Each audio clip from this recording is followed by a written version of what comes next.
बोलिए यज्ञ भगवान की जय।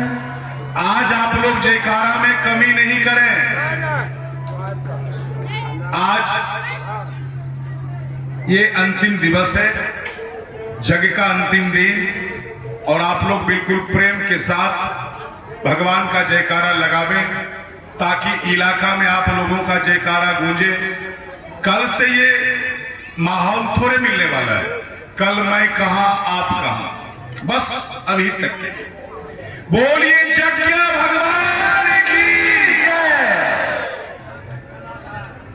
जय, यज्ञ भगवान की जय। बिल्कुल आप लोगों ने जयकारा में जोर लगाया तो आप भूल जाते, हमको तो याद रहता है, आप भूलिएगा तो माल्यार्पण की सूची इस प्रकार है। राम विलास राय, नयावास भरतखंड, ध्यान से सुनेंगे और धीरे धीरे मंच पर आने का प्रयास करेंगे। राम विलास राय, नयावास भरतखंड। राजेंद्र मिश्र, भरतखंड। हरे राम चौधरी, भरसू। विनोद राय, शिक्षक, भरतखंड। हिमांशु कुमार, यदुवंश नगर, भरतखंड। बंटी चौधरी, सुधार, सचिव, नया टोला, खजरेठा।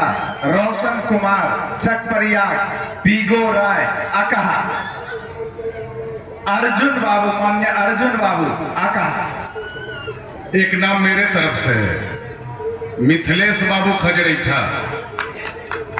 आप अपना नाम आपका मल्ला पहनाइएगा कल।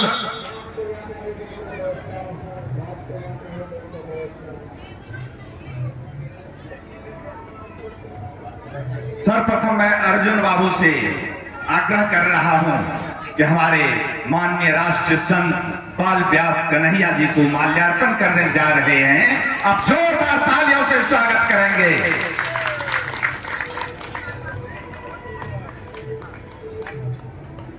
पीगो राय कहा माल्यार्पण कर रहे हैं महाराज जी को। आप जोरदार तालियों से लगातार तब तक ताली देते रहेंगे जब तक माल्यार्पण होती रहेगी। राजेंद्र मिश्र, भरतखंड, जो हमारे बड़े सारू भी लगते हैं, लगते नहीं हैं।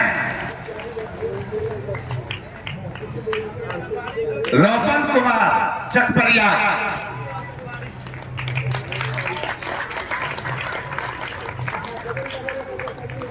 भगवान की जय। बंटी चौधरी, नया टोला, खजरेठा। सुधा डेयरी सचिव। हिमांशु कुमार, यदुवंश नगर, भरतखंड।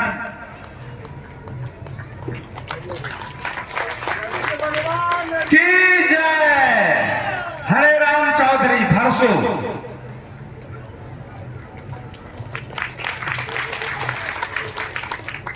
दिनेश शर्मा, सुमेरी टोला। नरेश शर्मा, सुमेरी टोला।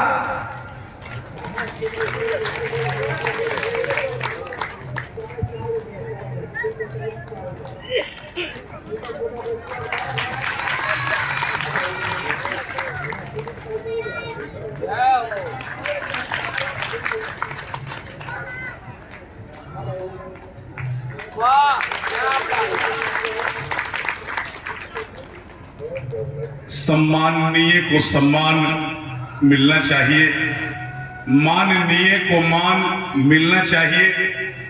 और अभी मिथिलेश बाबू ने कहा कि हमारे सारू भी लगते थे, तो अब क्या लगते हैं?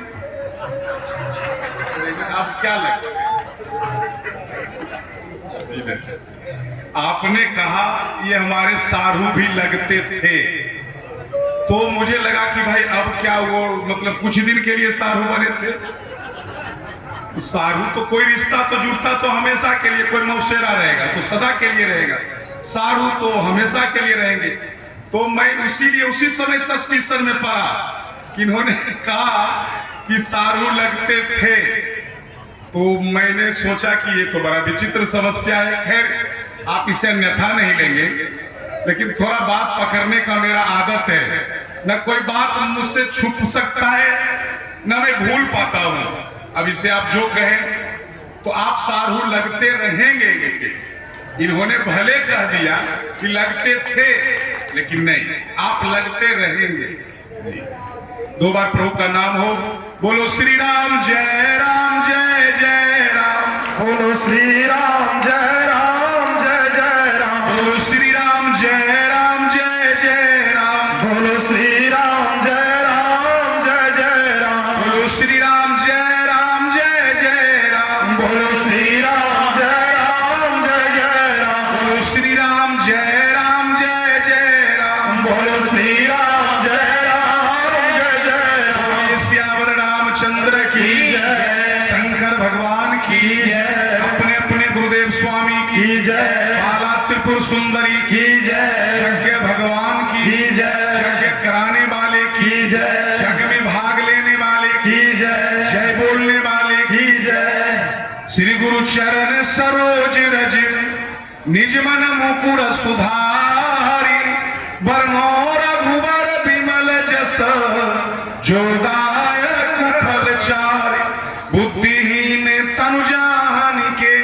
सुमिरा पवन कुमार बल बुद्धि विद्या देहु मोहि हरहु कलेश विकार या देवी सर्वभूतेषु शक्ति रूपेण संस्थिता नमस्तस्यै नमस्तस्यै नमस्तस्यै नमो नमः। या देवी सर्वभूतेषु माता रूपेण संस्थिता नमस्तस्यै नमस्तस्यै नमस्तस्यै नमो नमः। वर्णानाम अर्थसंघानाम रसानाम छंदसामपि मंगलानाम च कर्तारो वंदे वाणी विनायक। आओ प्रभु जी आसन पर बैठो, आओ प्रभु जी आसन पर बैठो। कथा आपकी हो रही है, कथा आपकी हो रही है। भागो यहाँ से पाप सबों का, भागो यहाँ से पाप सबों का। कथा राम की हो रही है, कथा राम की हो रही है। बोलिए भक्तवत्सल भगवान की। आप सारे लोग हमारे गुरु तुल्य हैं, सभी माता पिता के समान। आप लोगों को भी लालसा है कि मैं इस बालक के मुख से कुछ देर भगवान की कथा श्रवण करूं, तो मैं निश्चित रूप से आप लोगों को कुछ देर भगवान की कथा सेवा करूं। लेकिन आप लोग प्रवचन के दौरान शांति का दान देंगे। बोलिए भक्तवत्सल भगवान की जय। सज्जनों, आज का जो दिन है, कहा गया है अंत भला तो सब भला। और आज उस मुकाम पर हम पहुंच गए जब मैं प्रथम दिन से आप लोगों की सेवा में था। मैं दिन प्रतिदिन ये परिवर्तन होते हुए देखा, और ये जब भगवान की कृपा है कि कोई बीच में विकट परिस्थिति भी आई, उस परिस्थिति में भी मैं इस मंच पर रहा और आप लोग मेरा साथ दिए। और सज्जनों, आज अंतिम दिन भी आप लोग मेरा साथ देंगे। जानते हैं, महाभारत में एक बड़ा सुंदर प्रसंग आया है। जिस समय धर्मराज की विजय हुई, पांडवों की और कौरवों की हार हुई, तो उस हार होने के बाद धर्मराज की विजय हुई, धर्म की पता लहराई। भगवान कृष्ण ने कहा कि चलो धर्मराज युधिष्ठिर राज भोगो, राजगद्दी पर संभलो। तो युधिष्ठिर जी ने कहा नहीं, मैं अभी राजगद्दी नहीं संभाल सकता हूं, मैं राजगद्दी नहीं संभाल सकता। अरे अपने सारे स्वजन स्वाहा हो गए, हमारे सारे कुटुंबी मारे जा चुके हैं, इसलिए हे भगवान, मैं कुछ दिन पहले गंगा में जाऊं, सारे तीर्थों में जाके स्नान करूं, सारे मंदिरों में जाकर पूजा करूं और फिर कुछ दिन तपस्या करूं, मेरे पाप थोड़े धुल जाए, तब मैं जाकर के राजा बनूंगा और राजगद्दी को स्वीकार करूंगा। भगवान कृष्ण कहते हैं इसका मतलब तुम अब राज नहीं कर पाओगे। अरे कलयुग का प्रवेश होने वाला युधिष्ठिर, और कलयुग में ना अर्थ है, न धर्म है, न कर्म है।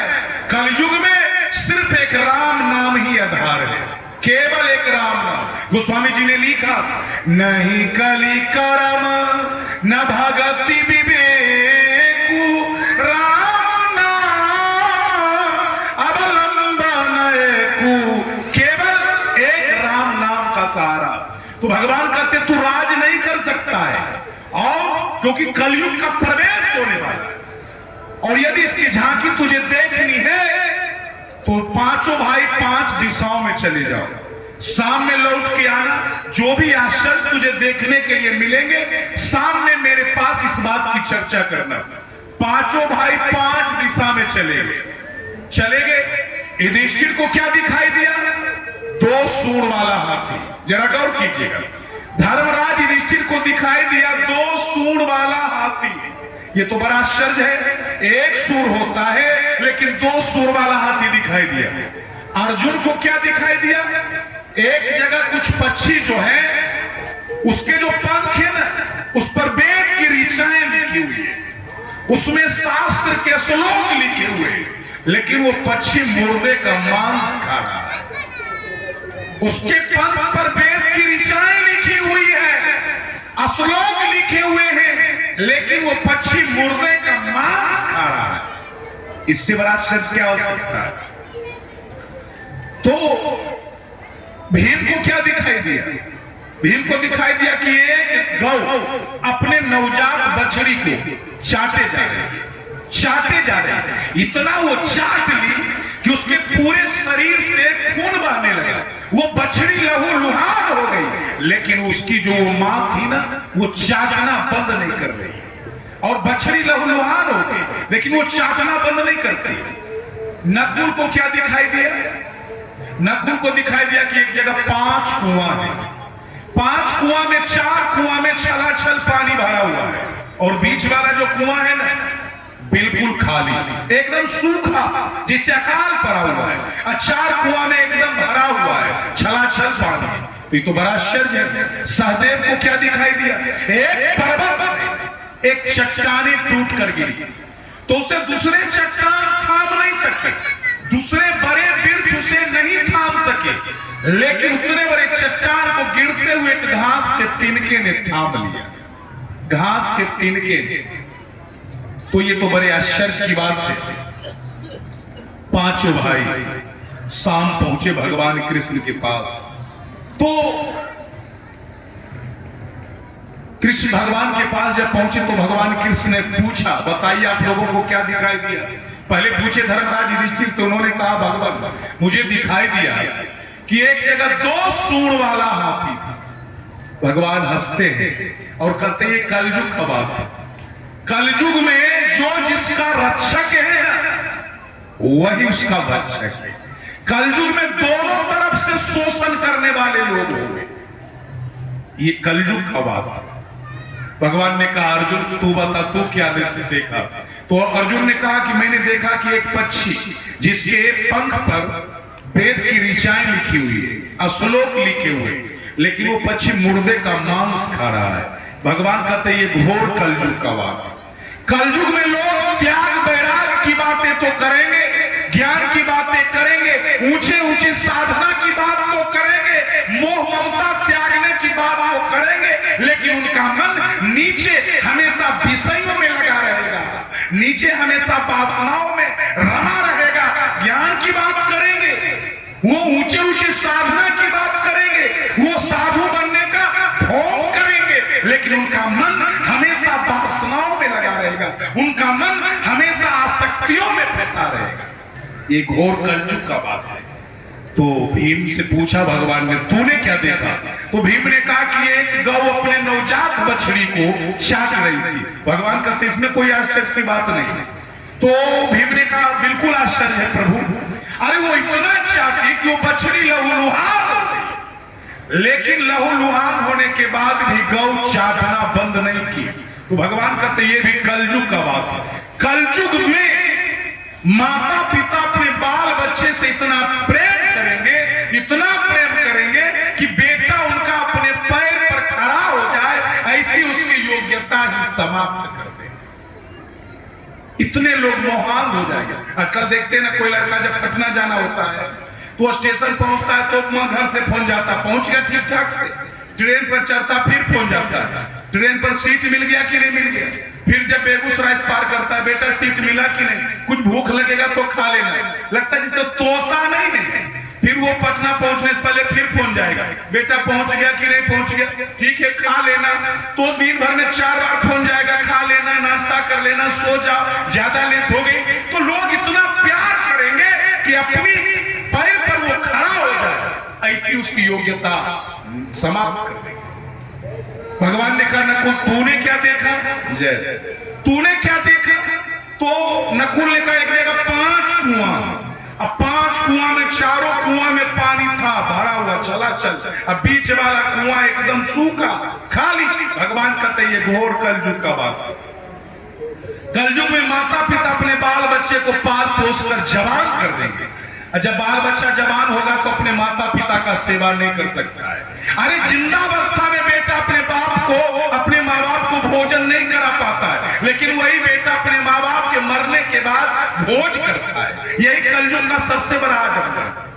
तो कलयुग में जो करोड़पति लोग होंगे, अरबपति लोग होंगे, वो शादी ब्याह के नाम पर लाखों लाख खर्च कर डालेंगे, लेकिन उनके बगल में, उनके घर के बगल में कोई गरीब रहता हो, दीन दुखिया रहता हो, तो उसके लिए सहायता रूप नहीं बनेंगे। अरे अपने घर की दिवाली तो सब मनाता है, अपने घर की दिवाली तो सब मनाता है, कभी उस गरीब के घर में जाकर दिवाली मनाना, जिस घर के सदस्यों को महीनों से भोजन नहीं मिला है, कपड़े नहीं मिला है, उसके घर जाओ मिठाई का डब्बा लेकर, और उसके बच्चे को जो 2 दिन से भूखा है उसे जा करके मिठाई का टुकड़ा दो, और जब वो बच्चा मिठाई खाएगा ना, और उसके हृदय से जब तेरे लिए आशीर्वाद निकलेगी ना, तो तुम्हारा समय बाग बाग हो जाएगा। कभी किसी भूखे को मिठाई देकर के देखना, कभी किसी जरूरतमंद को सहायता करके तो देखना। हम लोग दिखावे में लाखों फूंक देते, लेकिन गरीब की सहायता कर, किसी विधवाओं को जिसे कम्बल नहीं है ठंड में, जिसे कपड़े नहीं है, उसे जरा दे करके तो देखना, इससे कुछ घटता नहीं है। ये रुपया पैसा क्या है जानते हैं? जितना खर्च करोगे उतना तुम्हारे पास आएगा, और जितना इसे बचा बचा करके रखोगे, समझ जाना कि इसका एक दिन नाश होने वाला, एकदम इसका नाश हो जाएगा। इसलिए जितना खर्च करोगे उतना लक्ष्मी तेरे द्वार आएगी। तो भगवान ने कहा ये तो कलयुग का बात है। तो सहदेव से पूछा गया तूने क्या देखा? सहदेव ने कहा कि एक पर्वत से एक चट्टाने टूट कर गिरी, उस चट्टान को दूसरे चट्टान रोक नहीं पाए, दूसरे वृक्ष उसे रोक नहीं पाए, लेकिन उतने बड़े चट्टान को गिरते हुए घास के तिनके ने थाम लिया। बस हो गया जी, इतना देर तक रहिएगा। तो एक जगह जयनगर में मैं प्रवचन कर रहा था, एक डॉक्टर साहब थे, तो उन्होंने 100 रुपया दिया, हालांकि इन्होंने भी 100 रुपया दिया। तो डॉक्टर साहब आए, 100 रुपया दिए, उन्होंने कहा कन्हैया जी मेरे नाम का अनाउंस कर दीजिए। मैंने कहा वो मैं नहीं करने वाला, आपको देना तो ठीक है, नहीं तो अपना 100 रुपया लीजिए और लेके जाइए मेला घूमिए, मैं अनाउंस नहीं कर सकता हूं। तो उन्होंने कहा नहीं, तो उसे लगा कि तब तो लोग जाना ही नहीं कि मैंने 100 रुपया दिया, तो बेचारा फेरा में पड़ गया। तो फेरा में पड़ गया तो वो खोजने लगा कि कमेटी का आदमी कहाँ है, तो खोज के लाया, जो कमेटी का अध्यक्ष था वो मेरे पास आया, कहा महाराज जी इनके नाम का अनाउंस कर दीजिए। तो मैंने कहा ठीक है, नाम लिख करके लाया कागज पर कि फलाना डॉक्टर साहब ने कन्हैया जी को 100 रुपया दिया। तो मैंने अनाउंस किया डॉक्टर साहब ने मुझे 100 रुपया दिया, हे भगवान इनकी सद्बुद्धि ऐसी ही बनी रहे कि ये कल भी आकर के मुझे 100 रुपया दे, इस तरह 8 दिन आकर के दे। बेचारा वो डॉक्टर लजा गया, फिर कभी मेरे नजर पे ही नहीं आया। ठीक है आप 100 रुपया दे, जानते गुप्त दान महादान होता है, आप नीचे भी रखेंगे वो मुझे मिल जाएगा, और आप यहाँ भी आए लोगों के बीच में तो भी मुझे मिलेगा, और 2 मिनट खड़े रहिएगा तो भी मुझे मिलेगा। तो क्यों ना दूसरों को नहीं डिस्टर्ब करके तुरंत रखें, तुरंत निकल जाए, है ना। बोलो श्री राम जय राम जय जय राम, श्री राम जय राम जय जय राम। बिल्कुल मिथिलेश बाबू के जिम्मे रहेगा हुए भार, जितना रुपया दीजिएगा मिथिलेश मुकेश बाबू लेके रखेंगे और ये हमको दे देंगे बाद में। आप लोग भरोसा रखिएगा इनके ऊपर, जो भी रुपया दीजिएगा ये रखेंगे, हमारा रुपया ही नहीं रखेंगे, ये फिर से हमको लौटा के देंगे, ठीक ना। तो मैं निवेदन कर रहा था, ये कलयुग का बात था। एक चट्टाने नहीं थाम सका, दूसरे वृक्ष नहीं, लेकिन गिरते हुए चट्टान को एक घास के तिनके में थामा। भगवान कहते ये भी कलयुग का बात है। अरे कलयुग में लोगों के पास धन का प्रभाव रहेगा, सत्ता का प्रभाव रहेगा, लेकिन उसका मन नीचे केंद्रों में गिरता रहेगा। धन का प्रभाव, सत्ता का प्रभाव गिरते हुए मन को थाम नहीं सकता है, गिरते हुए मन को रोक नहीं सकता है, लेकिन उस गिरते हुए मन को राम नाम का एक छोटा सा तिनका भी थाम ले। केवल एक राम नाम का छोटा सा तिनका। तो ये तो कलयुग की बात है सज्जनों। इसलिए मैं निवेदन करना चाहूंगा, हम लोग भगवान के लिए बने हैं, इसलिए भगवान के प्रति आकर्षित हो। संतों ने कहा चमड़ी का सौंदर्य सच्चा सौंदर्य नहीं, चमड़ी का चिंतन करना पाप है। किसी के चमड़ी का चिंतन करोगे तो दूसरे जन्म में चमार का घर मिलेगा। चमार हुआ जो किसी के चमड़ी का चिंतन करे। कहने का तात्पर्य, जहां मन फंसाओगे वो तुझे बनना पड़ेगा। चमड़ी में मन फंसाओगे तो चमार में जन्म लेना होगा, कुत्ते में मन फंसाओगे तो कुत्ता जन्म लेना पड़ेगा, गाय में मन फंसाओगे तो गौ में जन्म लेना पड़ेगा। जहां फंसोगे वो तुझे होना पड़ेगा। आजकल आप लोग देखते हैं, अभी के जमाने में लोग कुत्ता पालना एक फैशन बन गया है। गौ को रोटी देना सबसे बड़ा धर्म है, याद रखिएगा। गौ को रोटी देना। थोड़ा पंखा हमरे तरफ कर दीजिए हल्का सा।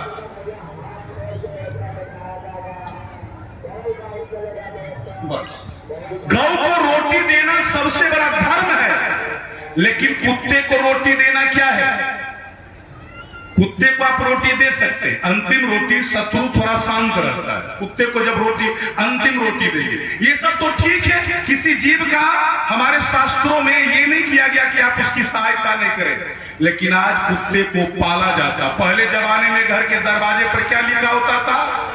अतिथि देवो भव, अतिथि देवता है। वो जमाना गया, उसके बाद लोग जब ज्यादा स्टैंडर्ड हो गए तब क्या लिखने लगे? शुभ लाभ, शुभ लाभ। वो भी जमाना खत्म हो गया। शुभ लाभ के बाद लोग क्या लिखने लगे? वेलकम, स्वागतम। वो भी जमाना खत्म हो गया। आजकल लोग जब मकान बनाते हैं उसमें बोर्ड जब लगाते हैं तो क्या लिखते हैं? कुत्ते से सावधान, कुत्ते से सावधान। अरे इतना क्या गुप्त अंदर चलता है? कुत्ते से सावधान। ये तो भारत है ना, ये भारत अतिथियों के लिए हमेशा ये दरवाजा खुला होना चाहिए, लेकिन तूने मेन गेट पर लिख रखा है कुत्तों से सावधान। कुत्ता कल्चर जो है ना, ये बड़ा तेजी से बढ़ रहा है। कुत्ते को आप प्यार करोगे तो तुम्हारा मुंह चाटेगा, और कुत्ते को डंडे मारोगे तो तुम्हें काटेगा। कुत्ते का चाटना और काटना दोनों ही खतरनाक है। कुत्ते को रोटी देना ये ठीक बात है। अरे मोहल्ले में जितने कुत्ते, आप एक दिन रोटी दे दो, वो दूसरा दिन उस टाइम पर मौजूद रहेगा और हमेशा आपके आगे पीछे करेगा। लेकिन आप जो ये पट्टा लगा देते हो, उसे पाल लेते हो, ये हमारे धर्मों में निषेध कहा गया है। देखते हैं ना, आप देखिएगा सड़कों पर 50 लाख की गाड़ी में आदमी चलता है और उसे झांक कर देखिए तो उसके बगल में कुत्ता बैठा हुआ रहता है, कुत्ता बगल में बैठा रहता है। अब देखिए उस आदमी का दुर्भाग्य। भगवान ने आदमी बनाया, 50 लाख की गाड़ी में बगल में कुत्ते बैठाए हुए, उसे आदमी नहीं मिला, कुत्ता बगल में बैठा। अब कुत्ते का सौभाग्य देखिए कि भगवान ने उसे पाप कर्म के कारण कुत्ता पैदा किया, लेकिन उसका पुण्य देखिए कि कुत्ता बनने के बाद भी वो 50 लाख की गाड़ी में घूम रहा, टहल रहा है। लोग उसके लिए एक नौकर पाल लेते, उसे लेटरिंग कराने के लिए ले जाया जाता है। क्या फायदा मिलता कुत्ते को पालने से? क्या कुत्ता को दूध होता है? क्या फायदा मिलता आप लोगों को? अरे शास्त्रों के महाभारत में लिखा हुआ है, क्या लिखा हुआ? अरे जिसने घर में कुत्ता पाल लिया ना, जिसने घर में कुत्ता पाल लिया, पट्टा लगा दिया, तो समझो उस घर में अब जितना भी धर्म कर्म होगा वो सब व्यर्थ हो जाएगा। याद रखिएगा, ये ग्रंथ में लिखा हुआ है, जो कुत्ता पाल लिया वो कितना 1008 परिक्रमा कर ले जग का, सब व्यर्थ हो जाएगा। जिस घर में कुत्ते को पाला जाता है ना, उस घर में जब आपके बाबूजी मरेंगे और आप पिंडदान कीजिएगा, अरे उस घर का हविष्य भी भगवान ग्रहण नहीं करते, उस घर का हविष्य भी ग्रहण नहीं करते। इसलिए कुत्ते को रोटी दे देना, लेकिन उससे मोहब्बत मत करना, उससे प्यार मत करना। आज कुत्ता, आज स्टेटस बहुत बड़ी चीज है, स्टेटस। पहले जमाने में लोग अपनी प्रतिष्ठा दिखाने के लिए दरवाजे पर हाथी, वो समय गया, वो जमाना खत्म हो गया। उसके बाद लोग घोड़े पालने लगे, वो जमाना भी गया। आजकल लोग कुत्ते पाल रहे हैं, पता नहीं कल गधे पालना शुरू कर देंगे। लोग कहते कन्हैया जी आप कुत्ते के खिलाफ इतना क्यों बोलते हैं? तो मैंने कहा आपको इतनी दर्द क्यों होती है? तो उन्होंने कहा कुत्ता ने हमेशा आदमी का साथ दिया है। तो मैंने कहा कहाँ? तो उसने कहा देखिए ना, शास्त्र में जब पांडव जा रहे थे हिमालय में गलने के लिए, तो उनका साथ धर्मराज युधिष्ठिर का सबने साथ छोड़ दिया। भीम अर्जुन का कुल सहदेव द्रौपदी, लेकिन कुत्ते ने साथ नहीं छोड़ा, वो हमेशा साथ दिया। मैंने कहा भाई साहब, काश हिंदुस्तान के सारे कुत्ते उस समय धर्मराज युधिष्ठिर के साथ हिमालय में गलने के लिए चले गए होते, तो आज हिंदुस्तान के घर घर में गाय की पूजा हो रही होती, कुत्ते की पूजा। लेकिन कोई गलने के लिए नहीं गया। आज वेराइटी वाला कुत्ता मंगाया जाता, 15,000 में 50,000 में लोग कुत्ता मंगाते हैं, उसे दूध देते हैं पीने के, उसका नाम रखा जाता मोटी, टोमी, नोटी, कोटी, लोटी, जो नाम रखते हैं। अरे वाह, क्या आप लोग कर रहे हैं? जिस देश में गौ को मां माना जाता है, जिस देश में धरती को धरती मां कहा जाता है, जिस देश में इस देश का नाम भारत मां कहा जाता है, उस देश का ये कितना बड़ा सांस्कृतिक पतन है कि लोग गौ के बदले अब कुत्ते में पूंजी फंसा रहे हैं, और कुत्ते को पाल करके लोग अपने आप को स्टैंडर्ड मानने में लगे हुए। तो जो कुत्ते को पालेगा कितना पुण्य कमा ले, कितना व्रत कर ले, कितना धर्म कर ले, यदि घर में कुत्ता पाल लिया तो उसका जितना किया हुआ पुण्य कर्म है सब बेकार चला जाए। रोटी देना उसे ये ठीक है, लेकिन उसमें पट्टा मत लगा दे। तो जहां मन फंसाओगे वो तुझे बनना पड़ेगा। संसार को भोग की दृष्टि से नहीं, भगवत दृष्टि से देखे तो मनुष्य सुखी होता है। अरे ये परमात्मा ने संसार को सबको सुखी करने के लिए बनाया है। इस संसार में मनुष्य को डूब मरने के लिए नहीं बनाया। एक गांव में पानी की आर्थिक तंगी थी, लोगों को गर्मी के दिन में पानी नहीं मिलता था। तो भागलपुर से एक सेठ आया और उसने गांव में बड़ा सा कुआं खुदवा दिया, लोगों को पानी मिले। लोगों को पानी मिलने लगा, गांव में खुशी की लहर दौड़ गई, लोग पानी पीने लगे आसानी से। एक दिन क्या हुआ, एक ग्रामीण आदमी का बच्चा खेलते खेलते कुएं के निकट आया और वो कुएं में गिर गया और डूब के मर गया। वो बच्चा, जिसका बच्चा डूब कर मर गया, वो सेठ को गाली देने लगा। अब आप लोग बतलाइए, सेठ ने कुआं खुदवाया था लोगों को पानी पीने के लिए, उसके बेटे को डूब मरने के लिए नहीं। लेकिन यदि इसने उसका बेटा डूब कर मर गया तो इसमें सेठ का क्या दोष? परमात्मा ने ये संसार सबको सुखी करने के लिए बनाया है, उसने किसी को डूब मरने के लिए नहीं। लेकिन यदि इस संसार में हम डूब कर मर जाते हैं तो इसमें भला भगवान का क्या दोष? इस संसार में कुछ भी सत्य नहीं है, कुछ भी सत्य नहीं है। इस शरीर में कुछ सुंदर है क्या?